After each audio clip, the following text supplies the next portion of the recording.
Besidalinant viena iš karalienių, man atėjo mintis apie mano santykius ir aš noriu ją atvirai pasidalinti, nors galbūt tai nepatogu.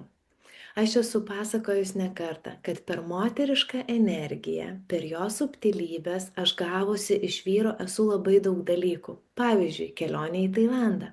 Pavyzdžiui, kelionė į Egiptą. Nors vyrui didžiulis skausmas ir didžiulė emocinė žaizda yra susijusi su kelionė. Tačiau dabar pasiklausykit dar kitos pusės. Kai mes esam išvažiavę, tarkim, į Tailandą, tai buvo pati fainiausia kelionė, jis irgi pripažįsta, dabar jie turėjo su sūnum kelionę į Japoniją, tai dar Japonija, sako, ten irgi buvo labai faina, bet žodžiu, Tailandas su visa šeima, tai buvo labai labai faina, tačiau grįžus po Tailando, jam įsijungė skausmo programa ir jis pradėjo mane džyrinti. Ką tai reiškia? Engti ir kaltinti. Nes išleido didelę pinigų sumą.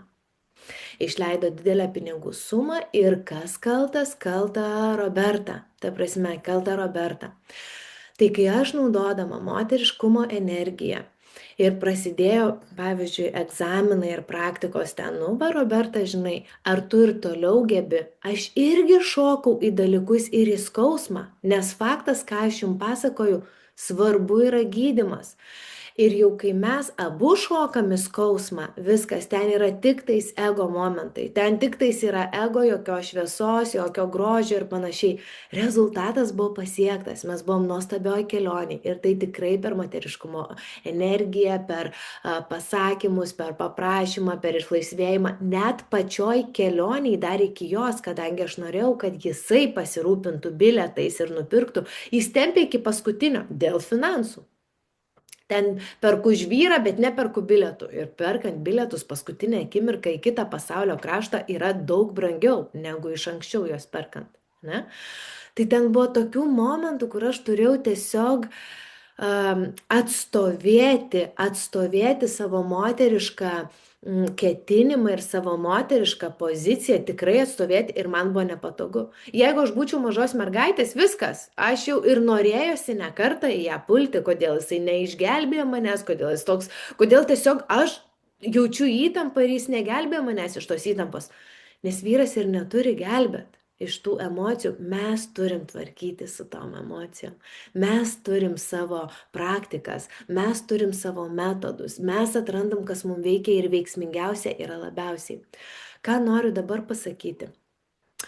Kad visas tas gražus, tarkim, skausmas po tam tikrų kelionių, kur jisai šokdavo į kaltinimą, galėtum vėl sakyti, kaip negerai, bet jis mane augino toliau į dar didesnę moterį, kuri dar aiškiau moka naudoti moterišką energiją. Ką aš noriu pasakyti?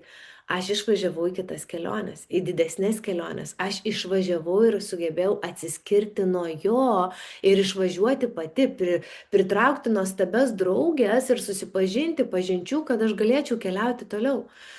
Kas dabar vyksta?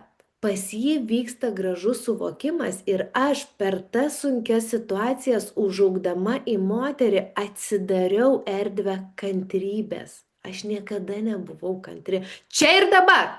Čia ir dabar!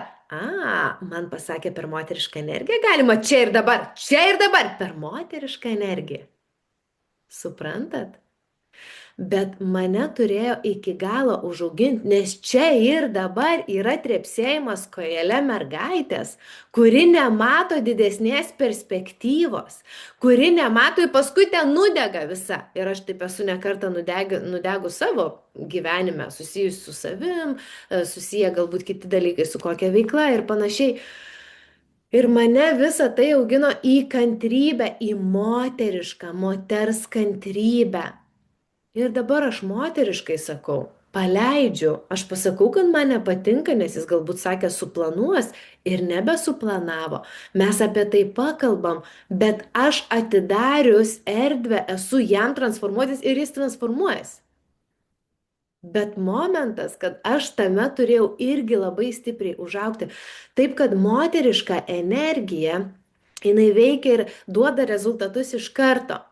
Tačiau ar mes esam pasirengusios, nes aš kaip maža mergaitė buvau nepasirengusi, kad jis mane kaltins. kad jisai, pavyzdžiui, sakys, tai čia tavo norai. Bet kaip moteris, visas tas momentas mane augino į moterį, kuri dabar labai aiškiai gali pasakyti, ir tai buvo geriausias sprendimas. Ir nieko tokio, kad tu išleidai didelę pinigų sumą, nes tai yra vyriška. Bet žinot ką, maža mergaitė, jinai skausme, jinai tada nori atsiskirti, jinai tada nori pabėgti. Ir man buvo tų pačių, nors vat pasiekiau kaip ir rezultatą pagal moterišką energiją, visą kitą, taip ir taip. Bet visas rezultatas, jisai jūs, kadangi tai yra kitos kokybės rezultatas, vis tiek kels į buvimą moterimi.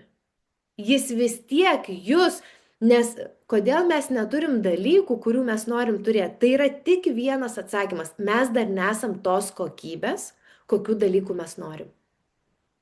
Ir dažniausiai mes norim moters kokybės dalykų.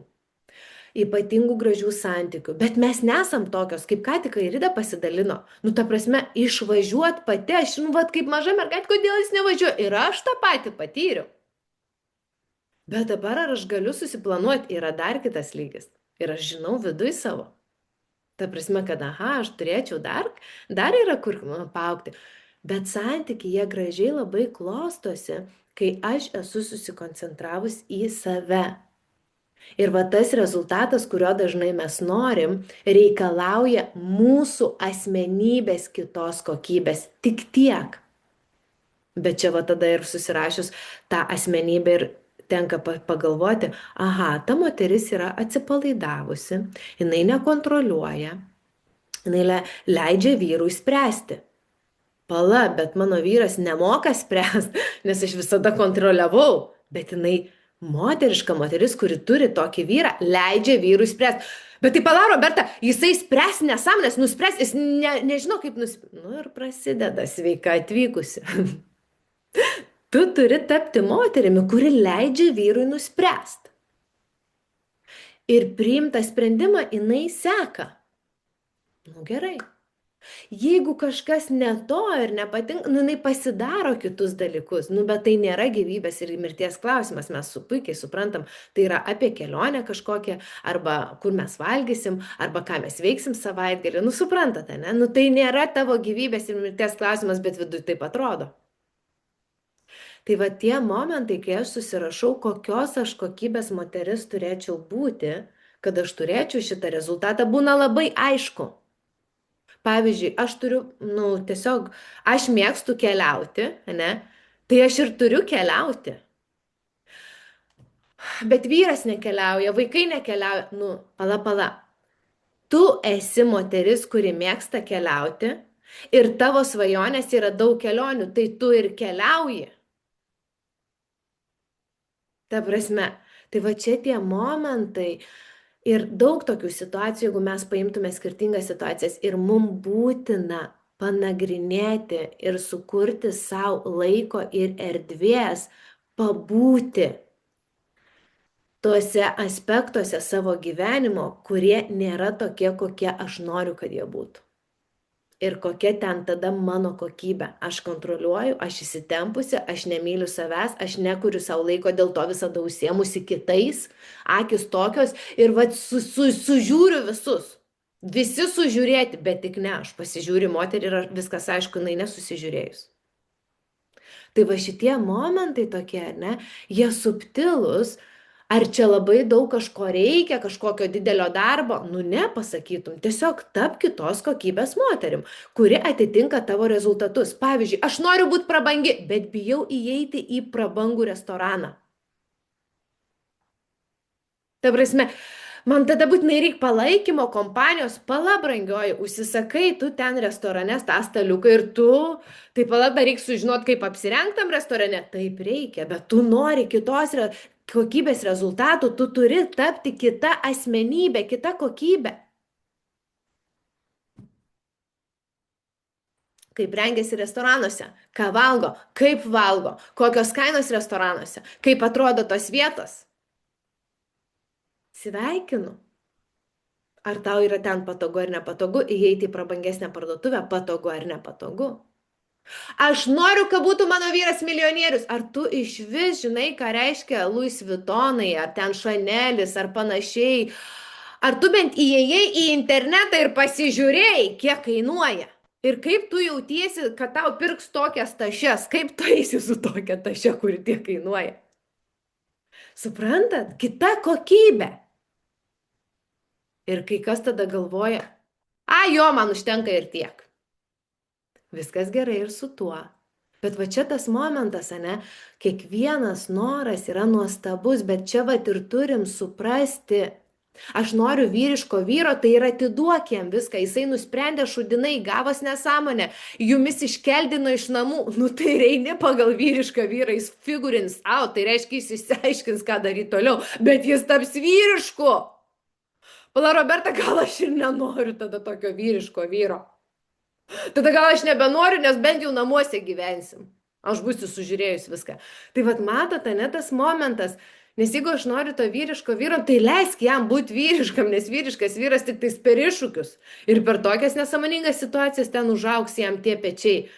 Ar tu gali būti moteriška moteris, pasitikinti šitame visame procese ir būnanti kitos kokybės moterį, kuri tu sužinosi, tu žinai atsakymus.